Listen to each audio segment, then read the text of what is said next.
Salutare dragi pasionați de istorie pe YouTube și bine ați venit pe canal. Eu sunt Matei și astăzi vom discuta despre intrigi la Curtea Regală a României, mai exact despre amantul Reginei Maria. Așa că așezați-vă comod, deschideți punga de popcorn și dați sonorul la maxim pentru că începem.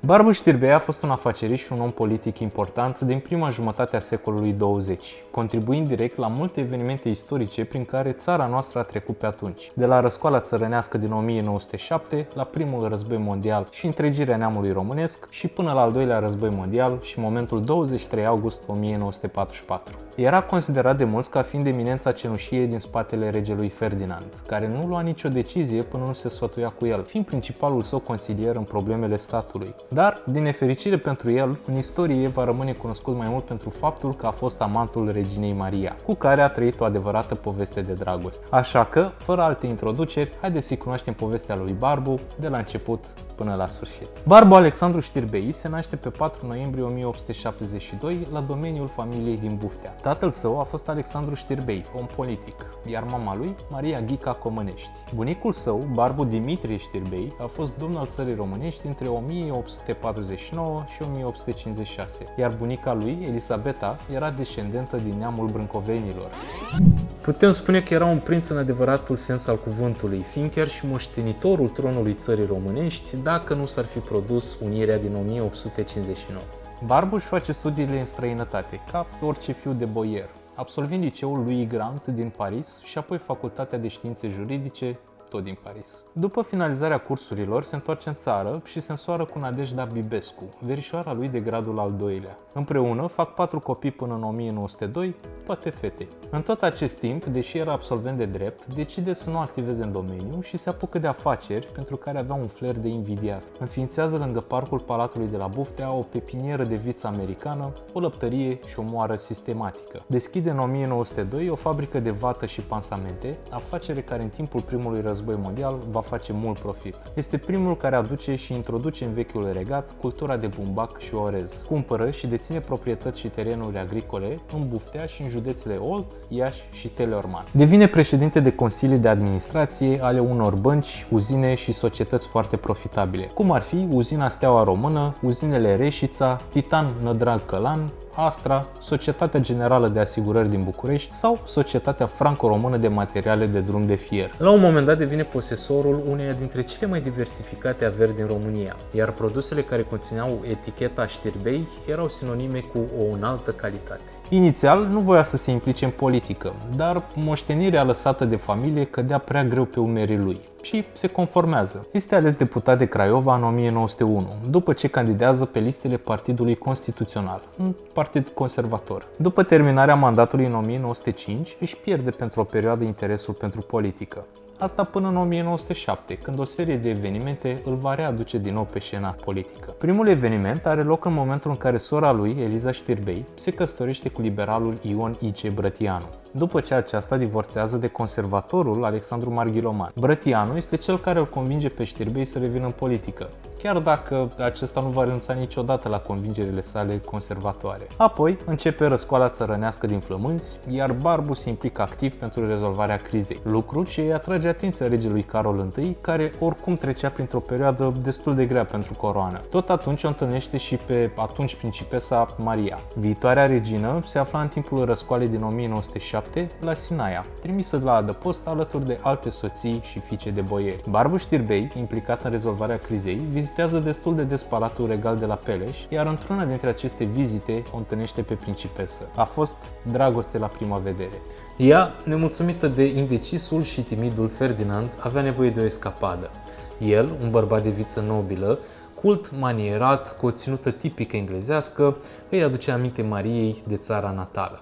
Îl poreclește prințul alb și din acel moment încep o adevărată poveste de dragoste. După terminarea răscoalei, Maria face vizite tot mai dese la Palatul Știrbei din Buftea, unde prințul alb croiește pentru ea potești prin pădurea de stejari ca să aibă ocazia să călărească împreună. Când nu erau împreună, cei doi își trimiteau scrisori, iar Barbu se semna întotdeauna la sfârșit cu I love you, my Mary. Societatea românească avidă de bârfe începuse să se prindă de infidelitatea celor doi și foarte multe voci spuneau că principesa Ileana, născută în 1909, ar fi fost de fapt fiica lui Știrbei. Exista chiar și o poveste care circula la un moment dat și care spunea că de fiecare dată când Barbu Știrbei ajungea la Palatul Regal, Elisabeta, sora mai mare a Ileanei, o striga pe aceasta spunându-i să vină repede la geam ca să-l vadă pe tatăl ei. Un pic cam cringe. Bârfele ajung și la urechile lui Carol, tatăl socru nefiind foarte mulțumit de stilul de viață al Mariei, dar știa că nici Ferdinand nu era chiar ușă de biserică, având și el câteva aventuri în palmares, ca de exemplu cu Eliza Șuțu, Olga Prezan, Elvira Popescu sau Aristița Disescu. Ca lucrurile să complice și mai mult, pe 3 ianuarie 1913 se naște prințul Mircea, despre care societatea românească era ferm convinsă că era tot copilul lui Barbu. Carol încearcă să găsească o soluție de compromis, ca măcar imaginea familiei regale să nu fie complet distrusă. Soluția se ivește în 1913, când Ioan Calinderu moare și lasă liber postul de administrator general al domeniilor coroanei. Regele avea un singur nume în cap și îl pune pe Barbu Știrbei în funcție. Astfel, din 1913, Barbu și Maria aveau posibilitatea să se vadă de fiecare dată când își doreau acest lucru, sub orice pretext, departe de ochii curioșilor. Era compromisul perfect găsit de către Carol I.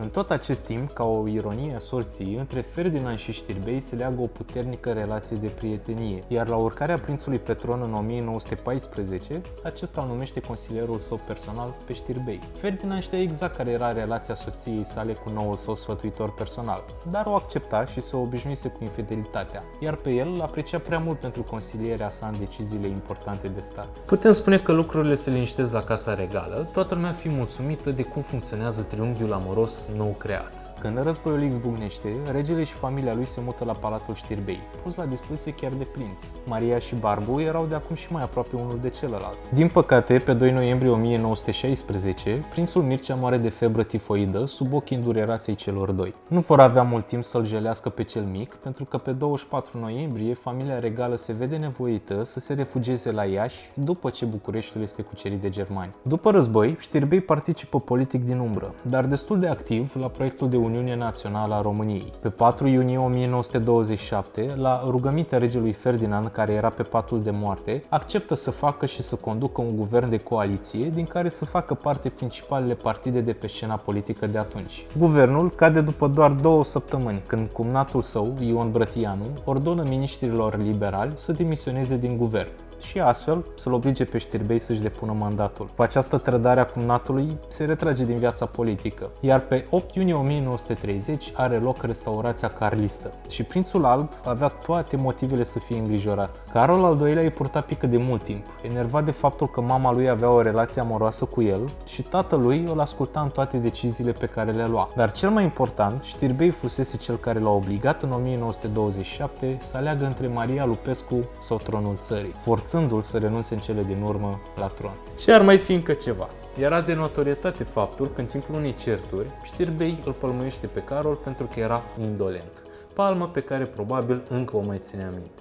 Așa că Barbu ia decizia să plece din țară în autoexil în februarie 1931. În timp ce era în trenul Orient Express spre Paris, supraviețuiește unei tentative de asasinat despre care se spune că ar fi fost comandată de Carol al II-lea. Sau cel puțin la concluzia asta a ajuns Hercule Poirot, care se afla în tren în acel moment pentru niște filmări. Ajuns în Paris, fără să știe, se întâlnește pentru ultima oară cu Maria, pentru că pe 18 iulie 1938 regina moare la Sinaia. Barbu a fost singura persoană de la care Maria ar fi vrut să-și ia adio atunci când a simțit că îi se apropie sfârșitul. În ultima scrisoare pe care o trimite prințului alb, mărturisea că se gândește la tot ce i-a legat de-a lungul timpului, de la început până la sfârșit. Știrbei ar fi vrut să se întoarcă în țară ca să participe la înmormântarea reginei inimii lui, dar Carol i-a interzis accesul în țară. Astfel se încheie povestea frumoasă de dragoste dintre cei doi, o poveste care a rezistat 10 de ani. Barbu rămâne în autoexil în Franța și Elveția până în 1940, când Carol al II-lea este obligat să renunțe la tron în favoarea lui Mihai. Se întoarce înapoi în țară și revine în politică, participând activ la negocieri interne și internaționale. În martie 1944 este trimis în secret în Cairo ca să negocieze cu Marea Britanie un armistițiu. La palatul familiei sale din Buftea ține în secret întâlnirile regelui Mihai cu complotiștii pentru a pregăti răsturnarea de la puterea lui Antonescu din 23 august. După întoarcerea armelor, este trimis în septembrie la Moscova de către regele Mihai ca să semneze armistițiul cu aliații. Imediat după, Mihai și partidele istorice îl propun să devină prim-ministru într-un guvern de Uniune Națională. Nu apucă să-și ia funcția în primire pentru că intervin rușii, care îl impun pe Petru Groza pe 6 martie 1945. Un an mai târziu, Barbu Știrbei încetează din viață din cauza unui cancer hepatic galopant. Este înmormântat alături de bunicul său în capela din parcul palatului din Buftea. Există și o teorie conspiraționistă care afirmă că Știrbei ar fi fost omorât prin otrăvire de către agenți NKVD, la ordinele Kremlinului, care se temea că Barbu ar fi putut să facă opoziție regimului comunist. Dar teoria nu a fost niciodată confirmată. Barbu Știrbei a fost mai mult decât amantul reginei Maria. A fost un politician abil, un afacerist cu flair și un artizan al diplomației românești. A pus întotdeauna interesul național pe primul loc și a avut grijă să ducă mai departe cu onoare numele familiei Știrbei. Unii îl vor ține minte pentru rolul crucial pe care l-a avut în politica românească, alții doar pentru că a fost prințul alb al Mariei. Chiar, voi cum credeți că ar trebui să rămână în istorie Barbu Știrbei? Lăsați-mi în comentarii părerea voastră și nu uitați, dacă sunteți noi pe canal, dați un subscribe și aprindeți clopoțelul ăla de lângă să vă stresăm cu notificări. Până data viitoare ne vedem și pe Instagram și nu uitați, cel mai important, v-am țucat!